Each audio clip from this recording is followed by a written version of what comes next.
Bueno, relax lang kayo dyan at enjoy ng biyahe. Ako nang bahalang magdala sa inyo sa daungan na pinakamalapit sa lugar ng Hunter exams.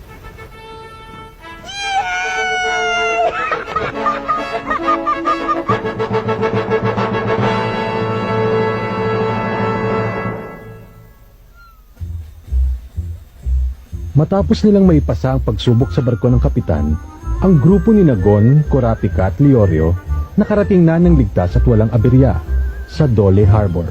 Marami pong salamat, Kapitan! Ang saya po!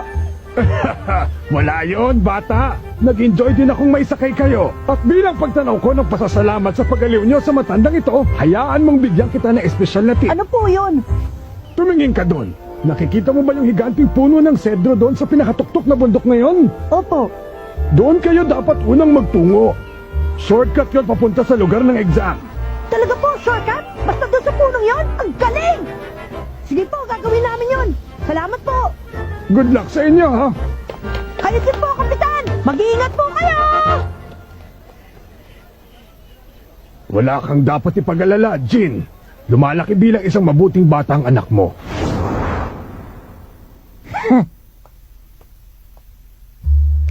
Ay, ba't ganun? Parang may mali dito. Mali saan? Ayon dito sa natanggap kong paunawa para sa mga aplikante, ang Hunter exam daw ay nakatakdang maganap sa isang lugar sa loob ng Zaban City.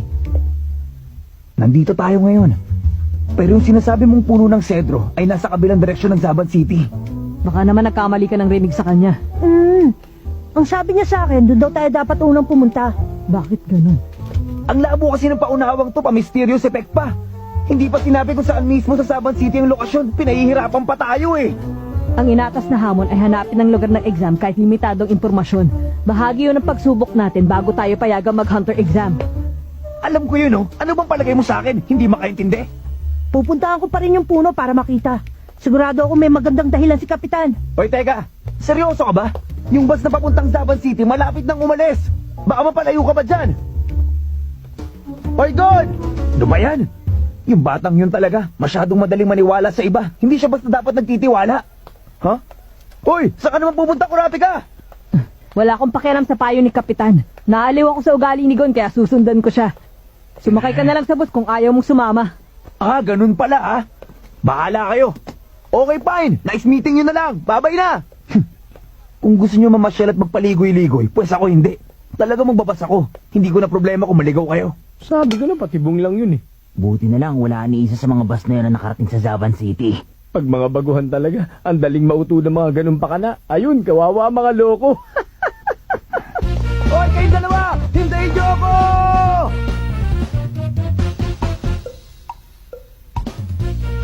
Alam ko kasing mamimiss nyo kapag hindi nyo ako nakita eh.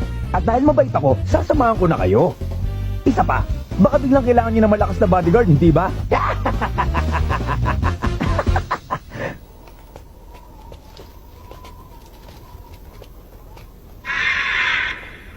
Wow, nakakatakot naman ang lugar na to. Bakit parang walang ni isang kaluluwang nakatira? Meron. Marami nga sila eh. Ha? Saan?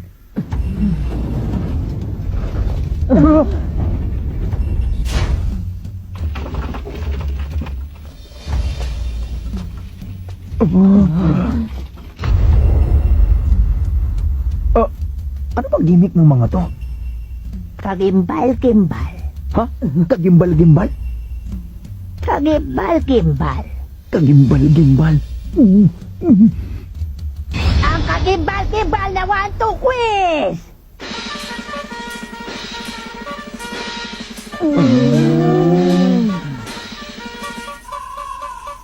Kung kayong tatlo ay patungo doon sa puno ng cedar sa ibabaw ng bundok, kailangan nyo munang makalampas sa bayang ito at sa pagsubok na ibibigay ko sa inyo. Huh? Ito ay quiz kung saan may isang tanong kayong dapat sagutin. Time out lang! Magpaliwanag nga muna kayo, pwede ba? May 5 segundo kayo para magbigay ng sagot. Kapag mali ang sagot nyo, tanggal na kayo. At hindi na kayo pwedeng mag-Hunter exam ngayong taon. Kung ganun, ibig sabihin bahagi din pala ng Hunter exam ang pagsubok na ito. Yun naman pala eh!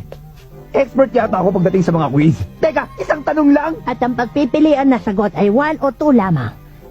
Kapag sumagot kayo ng anuman maliban doon, mali na agad yon at tanggal na kayo. May tanong po ako! Isa lang ba ang tanong para sa aming tatlo? Ibig sabihin, kung magkamali sila ng sagot, disqualified na rin ako. Ang daya naman Bakit nun. mangyayari yun? Ang mas posibleng mangyari ay dahil sa maling sagot mo, kami ni Gon ang madisqualify. Yabang mo talaga. Diba? Mas okay nga yan kasi isa lang ang kailangan sumagot para sa atin. Mas simple kung ganon. Mahina kasi ako sa mga quiz eh. Pwede rin. Kung sa bagay, Dali na! Ang bagal nyo. Kung marami pa kayong satsat, ako na lang ang mauunang sasagot. Sino ka? Siya yung kanina pa sumusunod sa atin mula nung pagbaba natin sa Dole Harbor. Ha?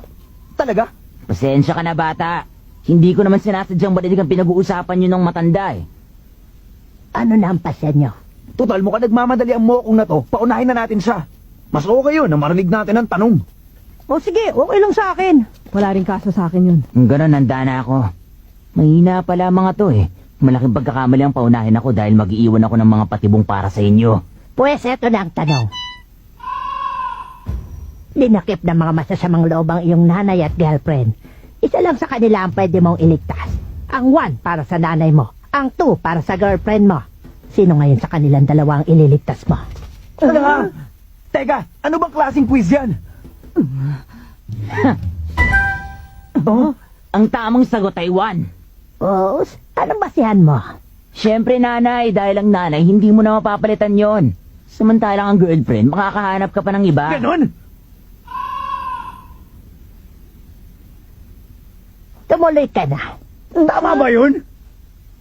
Kailangan mo lang ibigay yung sagot na gusto marinig ng matanda, ganun lang yun. Diyan na kayo! Sandali lang! Tumututol ako sa sagot niya! Kahit ano ba pangangatwiran niya, mali pa rin yun! Kailangan lang namin ibigay ang sagot na gusto niyo marinig?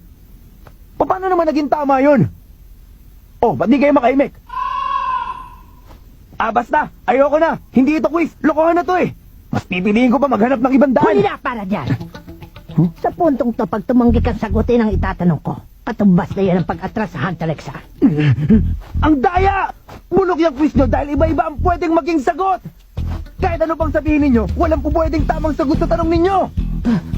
Walang tamang sagot sa tanong. Tama.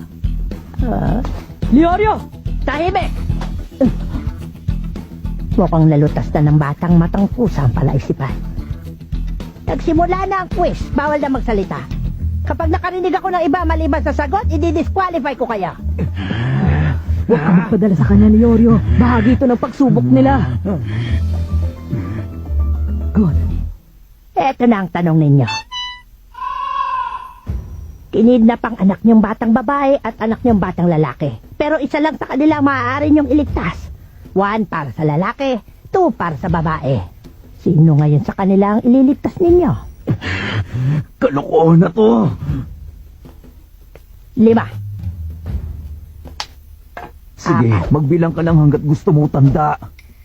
3. 2. 1.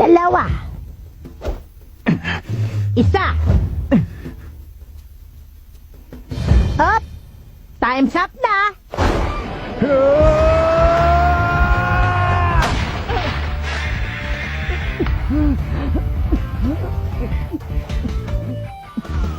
Huwag kang humarap, Kurabi ka! Kanina pa ako nabibigon sa matandang to eh! Pinagloloko tayo sa mga peke quiz niya! Huminahon ka lang, Leorio! Ayoko nga! Bakit ako hihinahon, ha?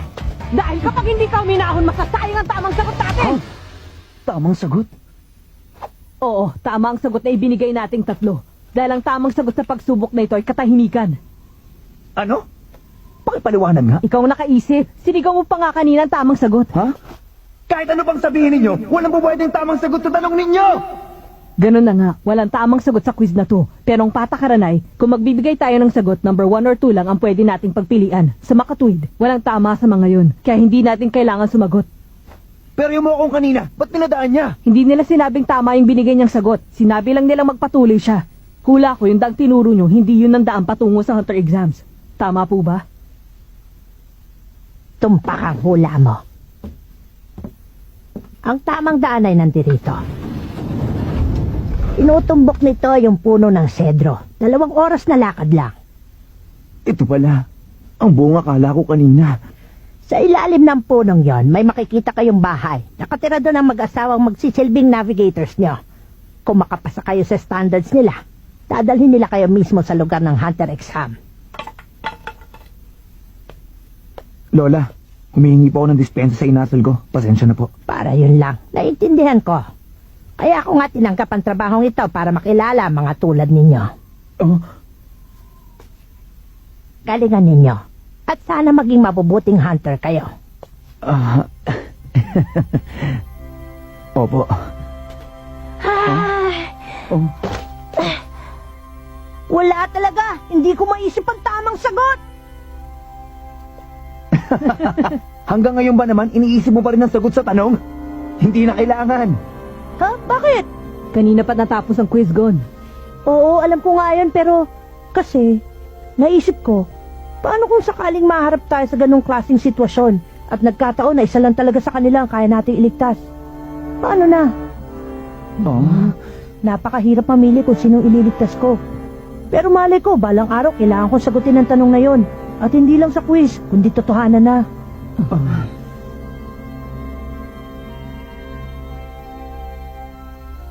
Tama yon. Yun mismo ang tunay na saysay ng pagsubok na ito. Ang ihanda kayo sa mga alanganing sitwasyon na maaari niyong harapin. Sa mga panahon na nakasalalay ang lahat sa magiging pasya ninyo, tama man o mali. At iba-iba man ang daan na piliin niyong tahakin. Ang dilim naman dito, wala akong makita. Sabi niya 2 oras lang, di ba? Eh kanina pa tayo naka 2 oras, bakit naglalakad pa rin tayo? Labo naman. Pang ilang babala na to na mag-ingat sa mahihiwagang hayop. Ilang ganito pa ba bago tayo makarating sa punong yun? Gutom na ako! Kailangan ko na magbanyo! Leorio! Iiwan ka na Gusto ko namin! umuwi! Hoy, mansinin niyo naman Nandito ako na tayo! Go, grabe ka!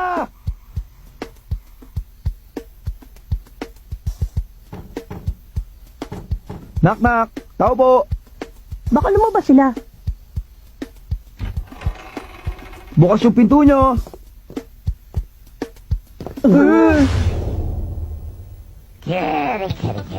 Ano yan yung... Kiriko, isang mahiwagang hayop. Kaya nilang magbago ng anyo.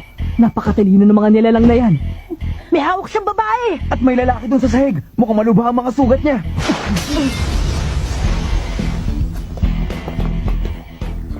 Ang kasawa ko! Iligtas niyo siya! Makiusap!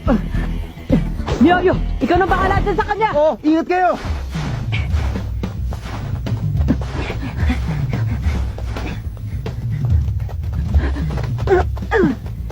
Kaya niyang sundan ang anino ng kalaban. Nakakasabay siya kahit ganito kadilim sa gubat. Ang galing niya talaga. Kiriko! Pakawalan mo siya ngayon din! Agawin mo siya sa akin kung kaya mo! Nakakagulat! Hindi ko alam nagsasalita pala sila! Kaya ng mga Kiriko na matutunan ng salita ng tao. Ganun sila katalino. Wow! Kung ganun, mas okay yun para sa atin! Hoy! Matandang na Kiriko! Ano? Ha? Ang bilis niya! Kumapit ka! Masyado siyang padalos-dalos. Aray, ang sakit nun! Bata ka! Bumas ka!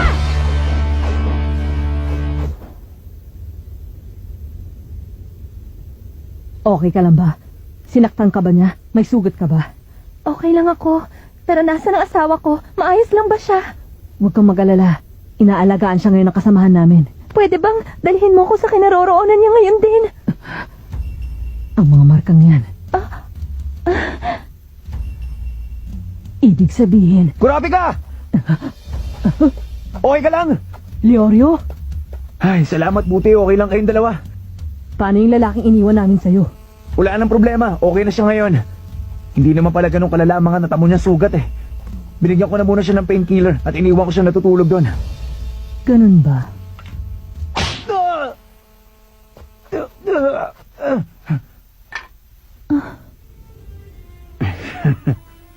Paano mo nalaman?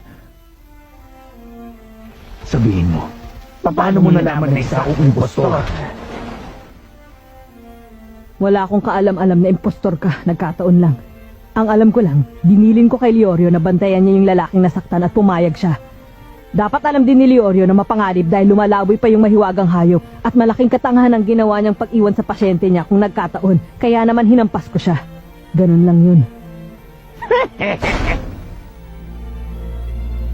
Ngayon, ako naman ang magtatanong. Sabihin mo sino at ano ka ba talaga?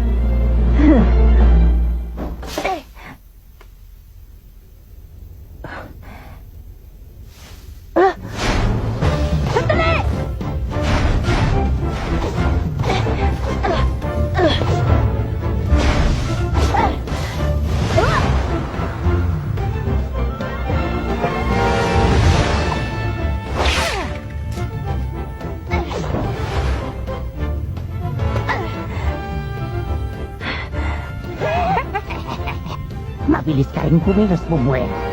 Hindi ko inasang matatamaan mo ko doon sa puno kanina.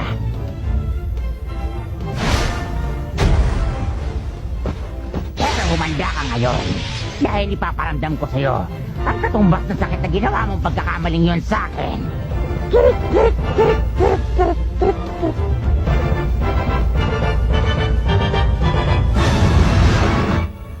Sino kayo? Ngayon ko lang kayo nakita. Hindi po kayo yung hinampas ko kanina. Teka, magkaibigan po ba kayong dalawa? Paano mo? Nalaman na hindi ako yung hinahabol mo kanina. Halata naman po kasi ibang-iba ang mukha ninyo. At saka mas manipis at matinis ng konti ang boses nyo kumpara sa kanina.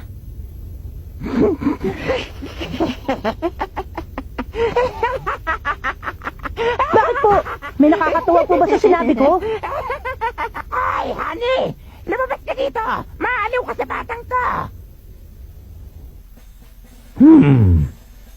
May mga ilang taon na rin yung huling may taon na kapag sabi magkaiba tayong dalawa. Nakakatuwa naman.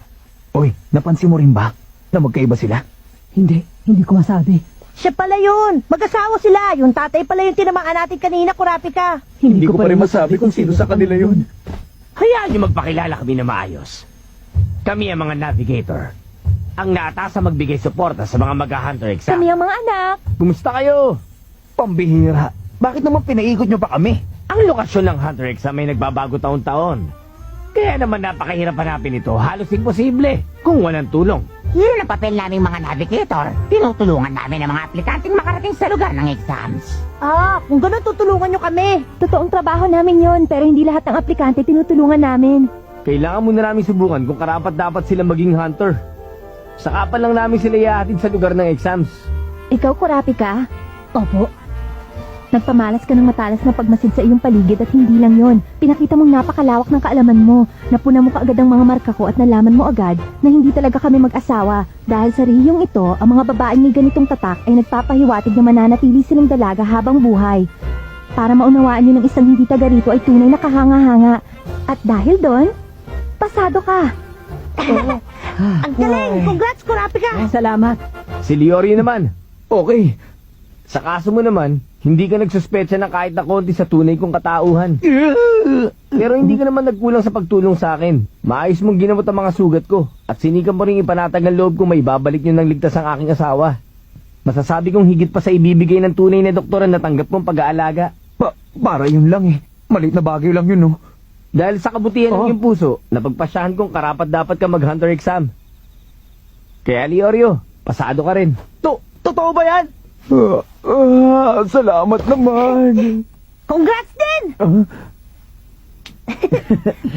At syempre, para naman sa Yogon, Opo. napabilib mo talaga kami sa ginawa mong pagbunyag sa sekreto namin. Matinik ka at napakalakas. Tunay mo na kami ng karapatan na mag-hunter exam. Pasado ka na.